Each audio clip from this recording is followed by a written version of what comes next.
Ana radio mbulan do vata sa votongo e tolu na miniti me ono na kaloko na ono da na sema tiko e nikina verto mai Australia waka rida tongona be karto volatiko mai ango enda na mai vital no tiko ke na liu ni songo ya na Nausori Interdenominational Cultural Youth Tour. Na arto atua tiko ani arto ngande tiko ani waga na bula arto tiko bu tiko non arto ngande arto laki be baka maro taki tiko be baka loto taki tali tiko nga mai waga New South Wales so na tiko bu tiko non arto ngande be baka maro taki be baka loto taki tiko bu tiko mai na madhao sawati niku arto na tala no tiko me kena kanda na mai veto mani tiko ke rau na lewe rua non arto i liu tiko Spyth Nathanieli. Spyth Nathanieli, ke nandua talembeka e rona dana mai veito mani tiko e na e kawini ko waka wili ka tok ngangoa na nonrito na vikarto vola toka mai. E waga na Interdenomination Youth na usori, kara lewena na youth ni ve matalotu. Ko ia, erto na nonrito i liu. No mandra na naki ni kia nanduri ke na ve ka kero na mai vetal no tiko kinai na kawini kua na lamani vida na miniti mai ango saretika mani ni seama tiko ngā mai ke na Radio Mbulando Vata San Francisco ia ve mani na dhalata na i wasininga o na ni dhawe kalawa au saretika mani ngai seama tali tu ngā yani ke na nondato YouTube channel na Radio Mbulando Vata YouTube na vi talanoa na vi programo ke de sara ndo mai rongo ditiko na nonde wa sininga ona na vi akavi ninguém do rongo da talitunga rauni ninguém laki rongo da tiko bakunaka na ngona ni ngalala kina mo ninguém li rongo da na Radio Mbulando Vata YouTube channel arto sa sema tiko ngo na i lawa mai waga arto na i lawa mai no sorry arto na i lawa mai no sorry arto Rosasia matiko mengo mai Australia waga New South Wales sa beauty Ramadan ngo menda saravirau rombula venaka na turanga sambula bulan naka isa totoka venaka bakalevu na non munro sia maramai na no munro bangalala teki ke munrau ke lani na ilako vangori senga nindo rau livu mandangana nguna non da sasanga tiko me nando na banua ke nando tale santo tu na tuva menda na vaka murietu me vaka nindo leka ngana nguna nrombula venaka tale o ke rani nro vaka mbula mandanga vira na sema tiko mai na kavini kua o ke la singa livu tiko beka ni tu city ve ke mundo mai Australia binasa valeu ni sambula binasa kana turanga na marama ni sema tiko mai na sipeseni ngone vata ngo na Radio Mbulando Vata ke menina nonda ni sa vai tiko mai mai Amerika wakata laki na weekend na sema tiko mai na vesi vuru tabanga na sema tiko mai kena misa mbula binaka na o nava au turanga ni Maduata mai nanduri Maduata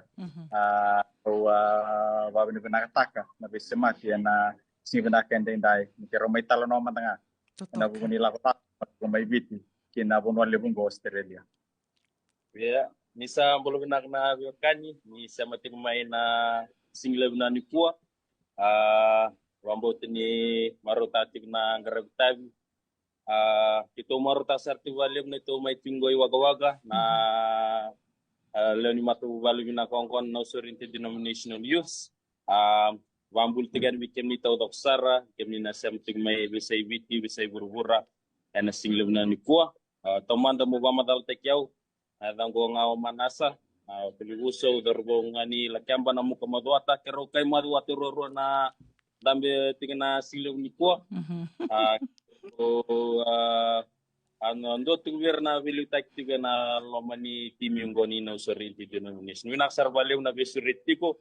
na romevi wasito balile na single manager totoka vakuatin rombule vena katali na turanga sa singa vida do kele ani na singa dava na vakadava na dendeni no do wabo kingori waga binasa valeu ngo sai kadiwa ni singa Sandina ini to mai polingo i waga Kitulak tu mai na besuret ini waga-waga fellowship ya. Na waga-waga fellowship nonro taka-taka batatiko kena Salvation Army waga-waga kena nonro to bebu ketalatungan nonro to bebando nuitiko na waga-waga City Council. Mekito mbau suret itu mai mekito mai etolitiko na yabu ni tolak mai. Sena yabu ni besuret. Endua tekwa na kia na mai pakatete na kosipeli ningone turango Jesu Kristo na kene karua ni lebu tipo bekito na ngole tipo mai senge matani non laku mai matani non rabu ndo wanga buka mai mera mai bebu ketalangano non rabu lida na bekale lebu tu Australia mera wani beba kalonga kata gitu ni mbulongo it's more than just being in Fiji lebu tarjungan opportunities tu na bese burubura wa exposed to kina na era bagai tigo mai no sorry reloni lo tutu mai no sorry kakene katolu sai kuasa ranga na nikit me bakangan nda kai viten tapi na kata men ndau posia na be ka vivina kembali tanon nda ponu kita tunga ya buni to besure te me kitu mai i wasia na kainda keleta nikina na itoke bakan na sere kina be tuku eso na bukia bakalebu na nonra ngole tiga ni viti na hulang isar panua ka tigongo i Australia kito na may vira to na singang go waga ka di singang go kito na bibiti ko na singa ni mata kami kito lako na korturanga ki Australia i Canberra ni yot kito na gay lebat ni serne na city lebunda ki Australia ni berni kito gay bugal Australia ni viti na moniti ne karos ngulu ka di ni singa ya saka pagata dasar na beka baleta nito lako tigumai ibit ki Australia totoka vakawati ken balbalin do sali singa diwa ando na game beauty ko na karus nga buluka diwa ni singa modo lista libiti vakadava manda do lewe vida iya kito wale ruas nga buluka tolo to dako na ando na wili levu iyo na matay ningon na kimamia se mboser na tostosongo kimamalia wasang bulto dako iyo kimamalia wasang bulto dako iyo me bakanga na kinabaraw nanda nada kana kina apply technique visa ekaluda sa resoni sininde firunan visa iyo emani rangole mai ya may kitule rosa katulsar na leontimi ara approve na visa yo ngo sini approval nga for single entry bike mami to approve na visa tul nembaki multiple kima mirate nga kinaling ni bero technical unit ni may bulan dundua pero ngo may kasabar ta weekend nito liliw na matay ningon na nier sangay buko bando na wanga buka matay sarang ningon na meron buto ketalmen do talabuna may bibiti ando na pinakataw bike mami ni mami kelmay ni mami sarsara andro ano no wole lo mani city lewiserne ni mami may waga-waga so wala ke to le rosul ko to dok sara na leoni timi talangango makatay tingmen na bisong-song loto in no sorry leoni song loto sema batati kumay na na Methodist atau na waswasi Bunibibi atau na Central Christian Center na AOG All Nation Christian Fellowship atau cipta nga sa talabira raleo ni Tiko kay na CMF Faith Harvest Church to lebato dok na leon song loto era ketulian ni timi batatingo ni ngol mengo iwaga yo lebutal so tala song loto ke memileo wat ke tigo na lomni ena no suri denomination so ya pakata dasar weekend na kami ko na bukuni ni leon ni timi era ngol tumi iwaga na Sandina, na yambaki dava, na malioni yambaki dava e tiunguri. Mai na yambaki vida ke na yambaki vida. Yambaki vida ko ngoni tundua, yambaki vida ko ngas tundua na songo ni batanguri na youth, tambangoni. Ya, kla ko yang ngoni tundo sarviketo yambaki chinkaba. ko yang kasih doa baki ono sanga bulu. Sandina. Iya. Yang hati. Oke, bagi bina ketok na leoni tim. Ko ngoni doa baki cinta baki ko yang kasih doa baki ono sanga bulu. Sandina. Totoka. Ya, kemni robak madala tak ketika mego rindo alewe basanga bulu atia mai rosang bulu ketolunga tu kira non retu visa. Ya, o ya ni orongo ada nindo lako mai baka songo au nanuma ni na lako kedenga ya ni na ibola kere mai na tampana iso kan roda buta mengor me Australia me bukea se me baka me sponsor be kemdo ke na vasanga bulu ya na nongu na numo yau io ni ro bakarita ka mengor ni suera mai lutum balata ni sanga ni tuki non revisa e da kambeka baka dava ya da mbeka na buna i sanga ni tuki ke kina na nomini visa Iya. Verto mandangana kalau tani sengan itu kirana roto visa, ele verto roto bulici ko university, ya, sengan itu apa roto bulici ko university, endona vuna le busranga ya ni ya sengan ni kau na vuni non roto listali, so justification of return, roto listali ya. Oh iya. Kaya yang Andre ya singa ni tahu toko tipo na justification ni noto talve orto mbeka Australian immigration orto bina kata indona ka me shua takiroto ni na lai na listale so the reasoning behind that singa mbeka ni tahu toko tipo sa provide takia mai na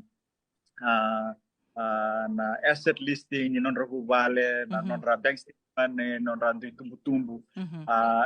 kaya singa ni kata itu saya kombekan non bank account santo na papu buli lebu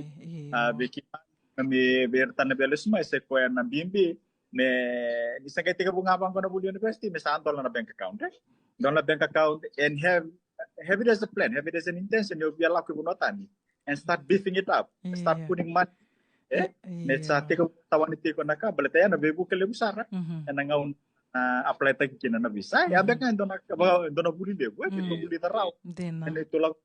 talcunga ni wasi chiku beira na nito dui leweni songo na bimbi ni tipo na bank account and kunigay wara ko sa kata kasara and sangay tawang ko na buli sa tiko bu baka mataw tagi kenda pambiti ko bitaw kaya and sa tiko andau maruri lagu. Bangun ke maruri lagu. Ko sampai kan budi lebih gitu. Totoka. Kaina talang ay so lu pukin na nonra na kana senya play tag nonra busa binakan. Santina. Kaya baka mandanga $5 $7 merambiu totokin na bi madau ay merani loretiko. Totoka, vinaka baka lebu ya baka andro baka rita ka mengor sa dona buli lebu kela nangonan tu sana lius talikina ya saran benga ya saran indona ka indona leki baka bimbi taka wira keda na songo ni tambangone na bi matalotu ka tunggori ya ni roda buta tiko mai vida na matalotu ka mai humanity ko na interdenominational youth ko ndungo le mikina gori e kene e daba ya e ndona dolaba e dola raramba talitu be ira tali so tali na songo lotu na kena tambangone na via mai lewena na songo gori me bakani dosa lako tiko gori na doni lako sengni bakambauta ni sana kuasarangangori. I'm sure there's more in the future ko ya u tarani kina e daba dola raramba kena be mata lotu tali so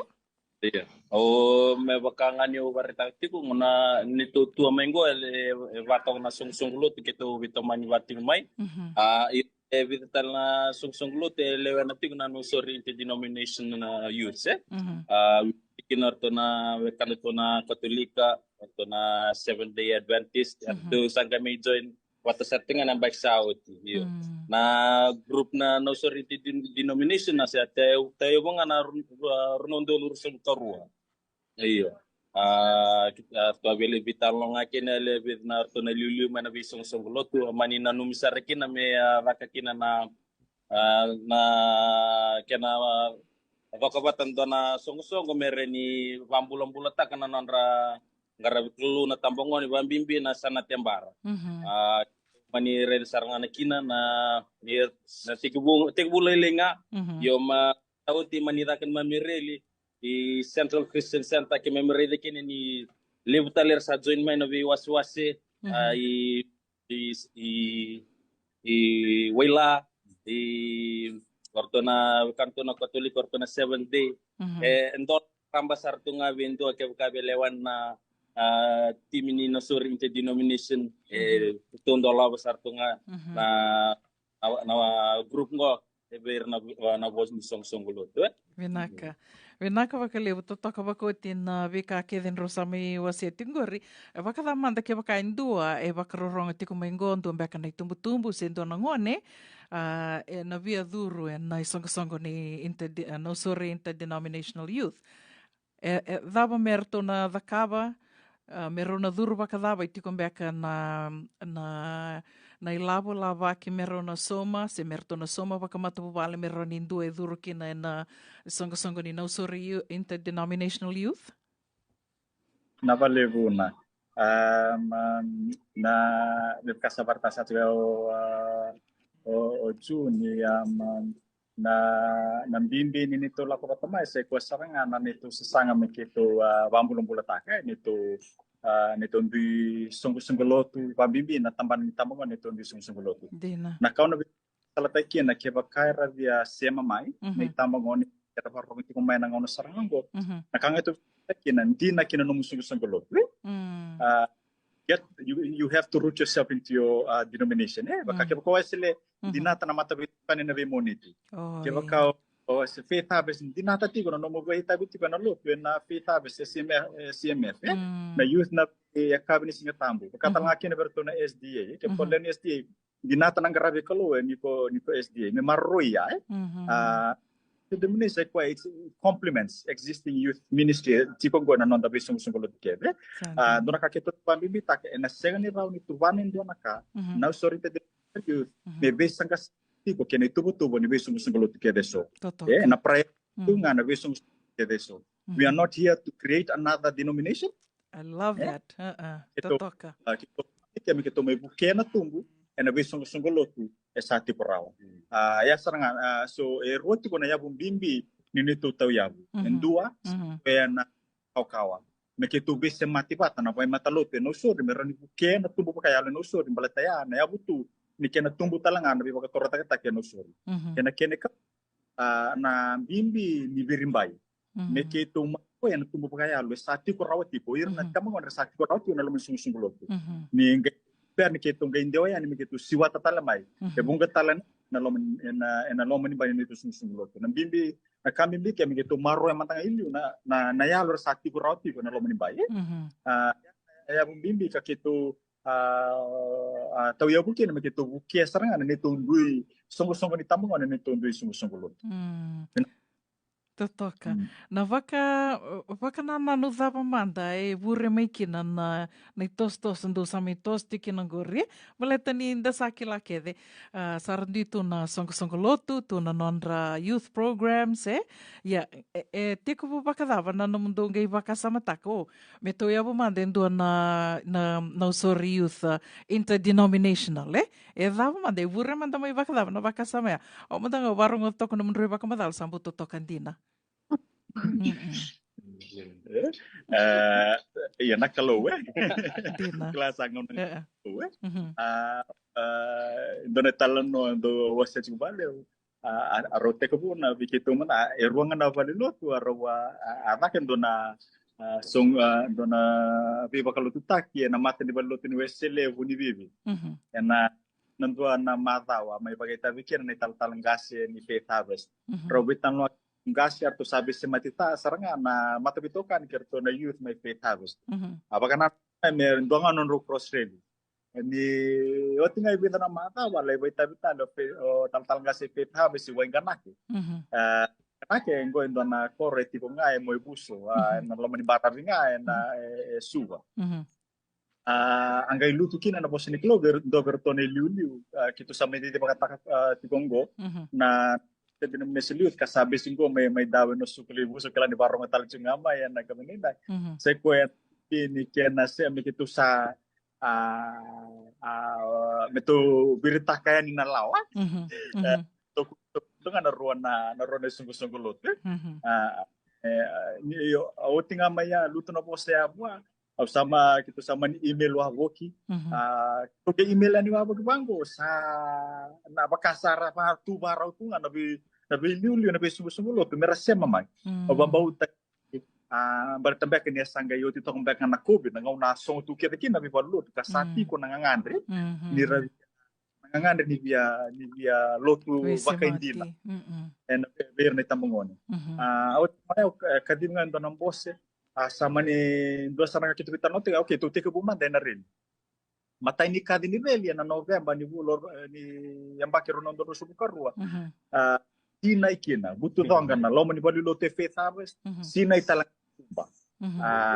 ya siga non dono ndolu na itambang wane na tempar era sotaya ni na lomo ni faith harvest wiliki era laksara may nabua laksara may na kelo te lebu era bu kamantangaya ni serme meraso teman-teman berlaiti por list talamay na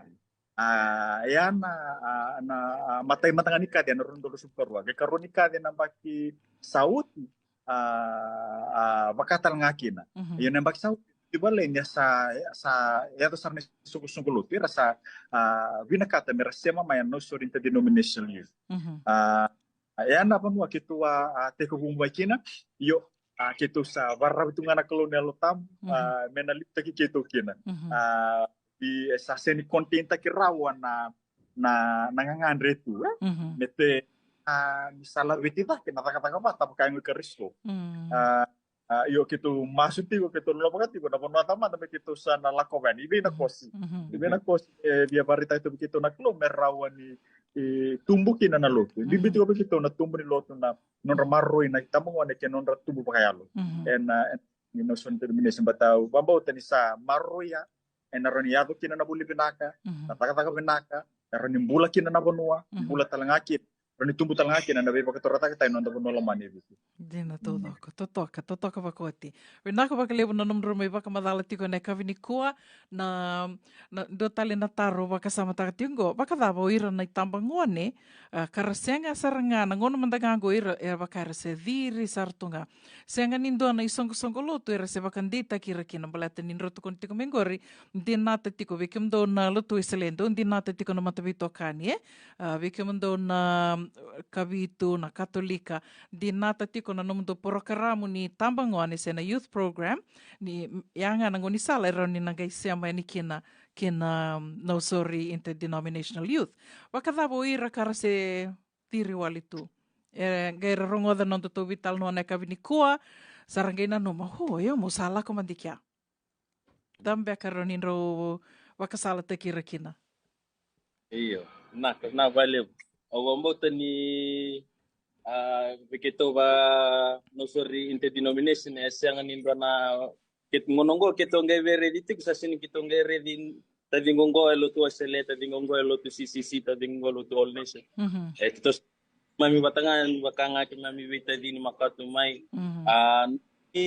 do klan do ngusutun ni dito bingarab na nabilo maninga nalolom ay bakaritak ndena atikinoya nakakito na vival nganga tiki na vera sang baka ni tung na sosong goloto era lewena kema misure tikem ni sartunga na buku ni na vingara besin do na tambaki loto tambaki do kito na via me vinakata moni melewena we do not want to eat those berries we are open for you to come into whichever church that you feel comfortable in so for vera rawarong temena kami kuwa tu do tandola sartungan elu kemam suri tikemuni ningole mai aku bambota ni nakelo lebu nakasar beda kabinum nimbula ningole mai whether it's with Methodist Church or CMF or All Nation or CCC we invite you, please do come do not feel kuni Romalang katakan de tamana kemurong rong senataba era kana tamatan baletico Kanga we still love you, we appreciate, so please come and join us. We are open for you to come and join us. Kanang balambal nanguni salada baroni rabi tartaran kinabi kyomonraw. Kita sa tiksar to nga ngonong ni two page na sorry interdenominational youth. Sali. Yeah, then you need to page ya. Era sarangan your to vitar-tar ngamin itu Facebook page. Pero sa tiktal to ngo nada speed na na Facebook. Juko lito kami rin vitar-tar na bata-bata ni Bolomat. Nada ki Joe. Nigyo. And no sorry interdenominational youth erto tiko talangay na Facebook ya na nguni sali soran yun ni vitar-tar kina ki rau kerto and songko yan na no sorry interdenominational youth interdenominational youth program ya au ataronga ni se bakadaba tiko na sab erendo somayani sen endo di tu matanga bakadaba no mundo programa bale ndekila na kake de ni labonga Roba kamadala mandana tikina ya. Iya, una kito tega ubango zero budget. Balat ani tos sa value takina naklo. Na titiba ki kito sa singani tanggeraw.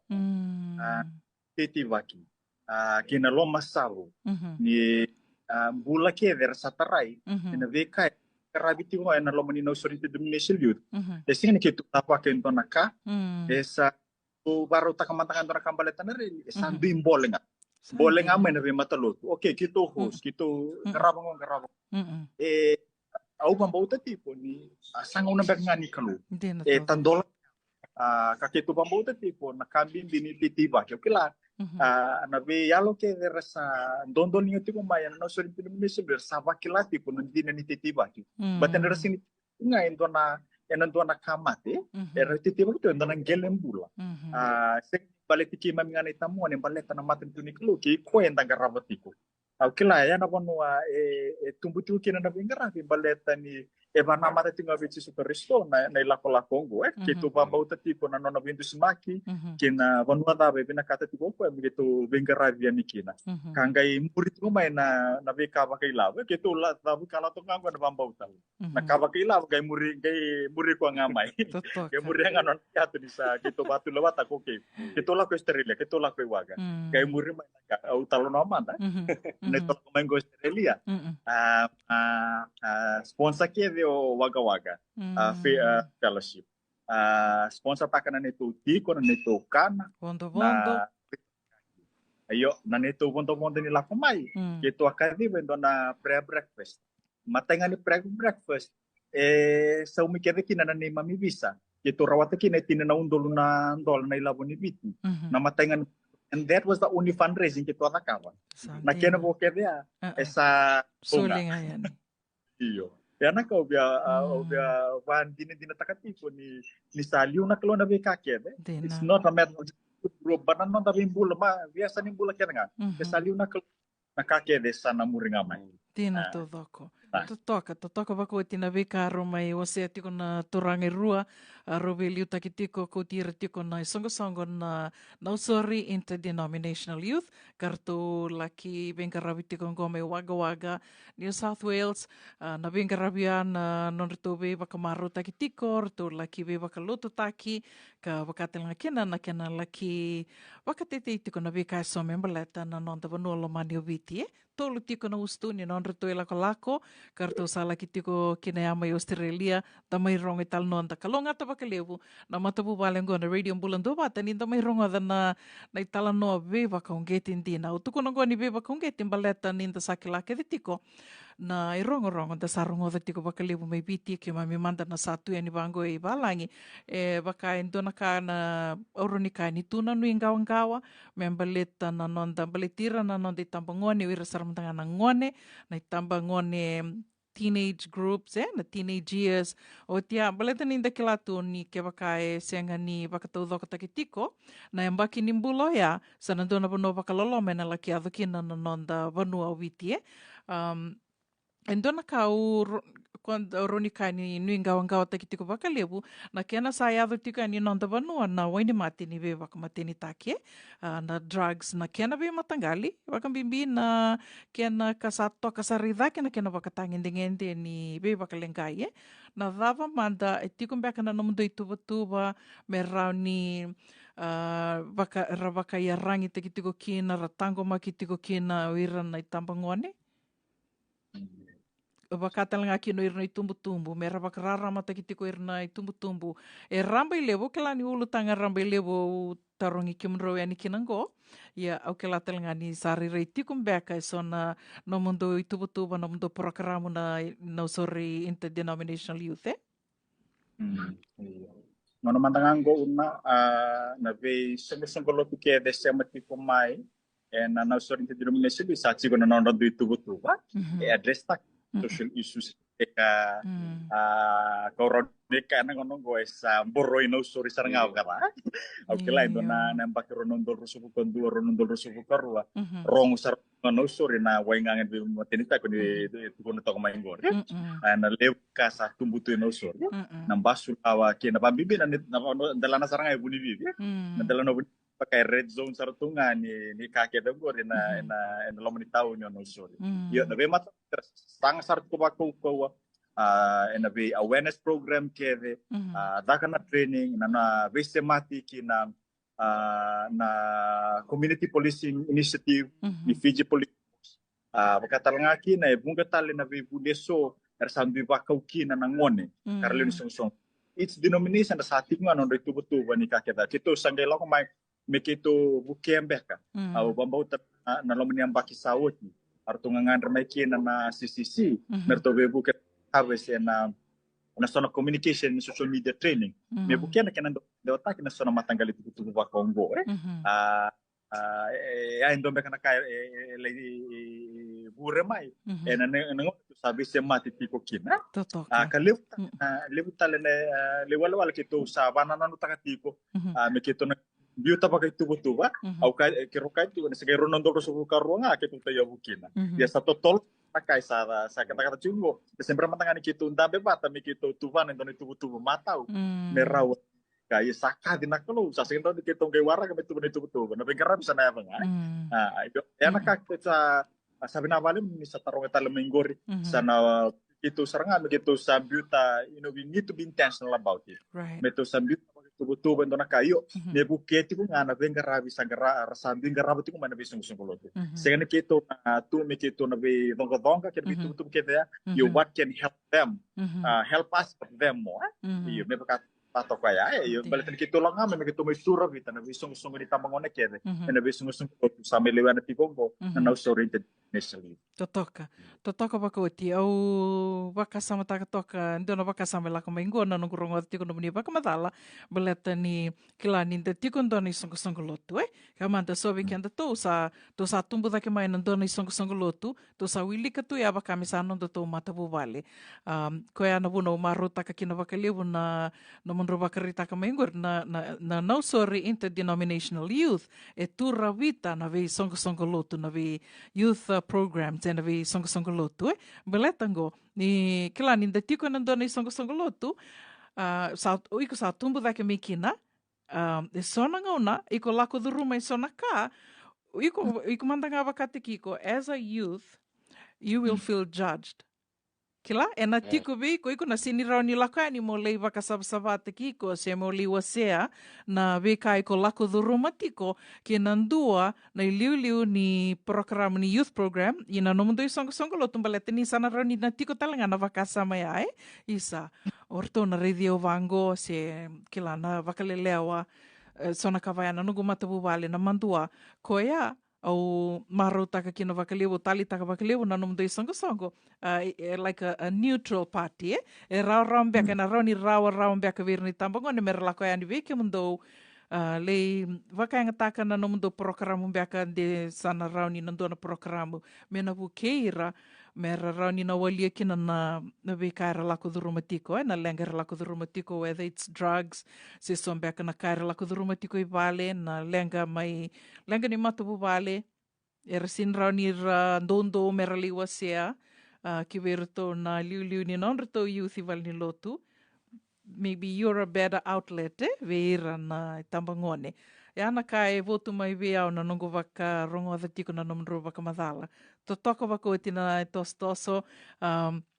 do sala ko ningori o rongo da tiko sem kene malang gor sem berman tanga singi ambakin dua vaka da tiko ngana kena di tiko mai na usore interdenominational youth do salia da sargori Australia otia nindo sana listale Endo talem beka na nung do itu what's the biggest program na embaking go? Iyo, wambota ni nitungo le mahengo.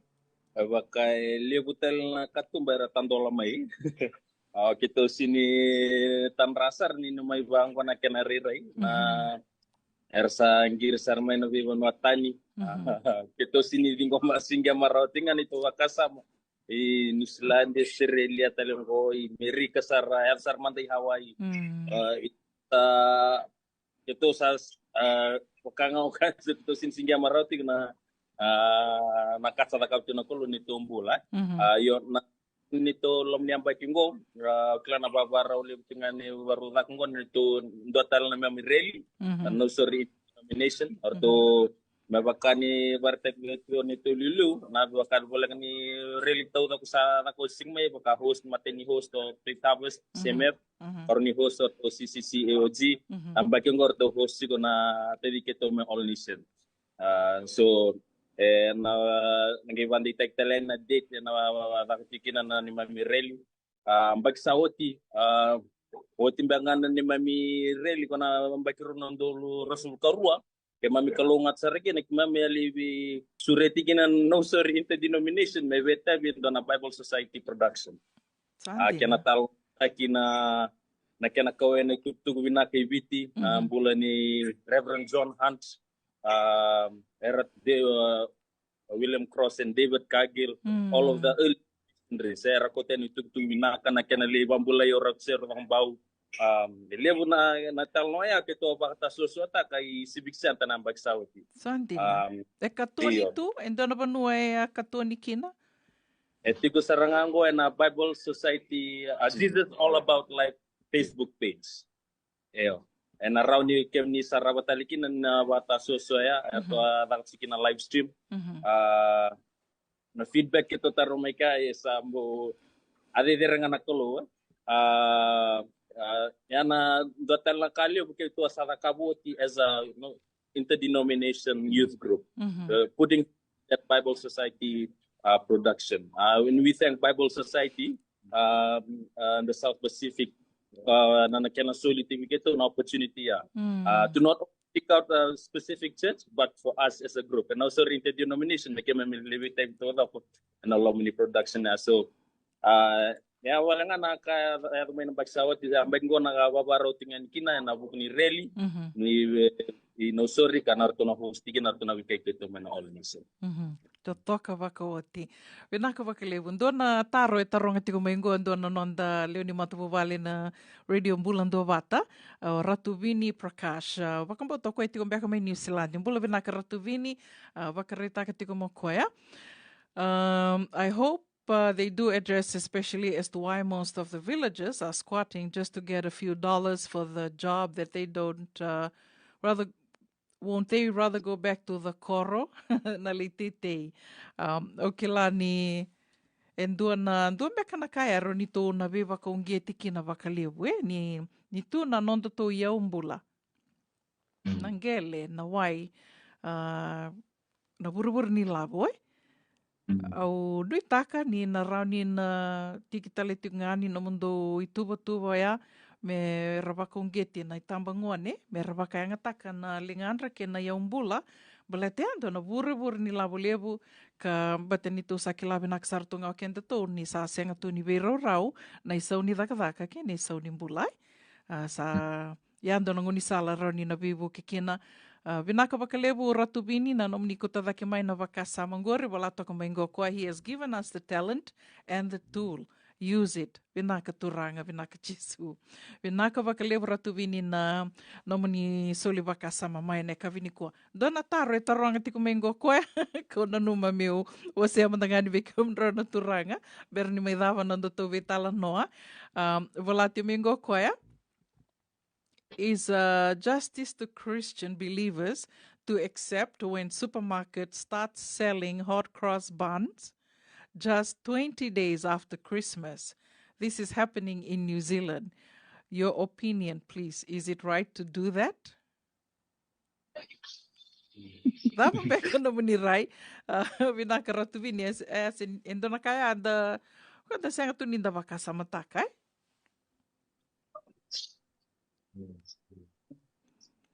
Também que não me na turanga. Is it an insult? Yana kaita ronga tika mo koe? Personally, that's how he feels, that it is an insult. Pinaka wakalewa ratubini, o se angamanda ni o vakasama takatu na tikina ya. Wakaninda da kila Nogurai mandangau Yahweh, ni kento do tukila kede nambimbi ni a nona mai sudu na turanga Jesu Christo, ke nambimbi ni nona mate. Everything else in between, ne wakai senga ni dato waka samataka tu do tukun ni ke any type of way, yeah? You don't think of it. Yeah. Vinaka wakalevu, ke pakai senga ni indua na kandro via wasia na tikina ya kimro na turanga, usa via turnangono vinaka go mi waka vina vinaka kina vi kimrao, e na nomonro vangalala te kimro mai waka vina vinaka talinga vi turanga yanu la veti mbali suva, e na nona vi se mati mai neka vini kua. To toka waka o tina wakarongo ada tiko na nomonro mai wasia tiko na itala noa na kia na tau yabu na Nausori Interdenominational Youth, na kia na didi tuku mai, na vekai so, na nomundu i tuba ke na vewakalonga tataki sa do wakandina takatiko ka opambuta ni rao talanga ni vewakararamataki vewakongeti ka wakandina mbula talanga vira ni tambangone, era lewe ana tiko na Nausori Interdenominational Youth, ka do saliada sarangori waga Australia, ke na vei tuba e satu e matamundo ni ando sana lista le ani viti ando talen beka na kandro via wasiani berni mai dava no nonda to vei tal no na kavini kua. Iya, au kero viva vini binaka taki la veti mbali suva nga, e na kan takau tiuna na visi mati tipo ka nondo to titiba kita langa na waga Methodist Church kini laku mon mai nonda